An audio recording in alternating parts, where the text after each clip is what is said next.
पावसाळा सुरू होण्याआधी हे काम नक्की करून घ्या. एकदा काय पावसाळा सुरू झाला तर मग तुम्ही काहीच करू शकत नाही. तुम्हाला डायरेक्ट विकत आणूनच खावं लागेल.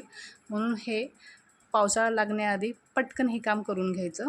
जर तुम्हाला वेळ नसेल, वर्किंग वुमन असाल तर तुम्ही ऑर्डरसुद्धा देऊ शकता. इथं मी स्क्रीनवर नंबर दिलेला आहे, तिथून तुम्ही ऑर्डर करू शकता. तर इथं मी 5 किलो चना डाळ किंवा हरभऱ्याची डाळ घेतलेली आहे. कडकडीत उन्हामध्ये आपल्याला ही डाळ वाळू घालायची आहे. एकदम पातळ ओढणीवर चांगली पसरून घ्यायची आहे आणि त्याच्यावर दुसरा एक पातळ ओढणी झाकून ठेवायची आहे आणि चांगली कडकडीत ही डाळ वाळू द्यायची आहे. तर दिवसभर मी ही डाळ छान कडकडीत उन्हात वाळू घातली होती. संध्याकाळी डाळ ही खाली आणलेली आहे टेरेसवरून. आता ही डाळ आपल्याला चांगली निवडून घ्यायची आहे आणि गिरणीतून दळून आणायची आहे. तर मस्त असं आपलं पिवळं जरद बेसन तयार झालेलं आहे. तुम्ही याची कांदा भजी, बटाटा भजी किंवा वडापाव किंवा मिरची भजी किंवा बेसनाचे लाडूसुद्धा बनवू शकता. आणि पातळ पिठलं किंवा सुकं पिठलं मस्त लागते खायला. एकदम ओरिजिनल बेसन आपलं घरच्या घरी बेसन पीठ तयार झालेलं आहे. कोणतीही भेसळ याच्यामध्ये नाही आहे. तर बघू शकता.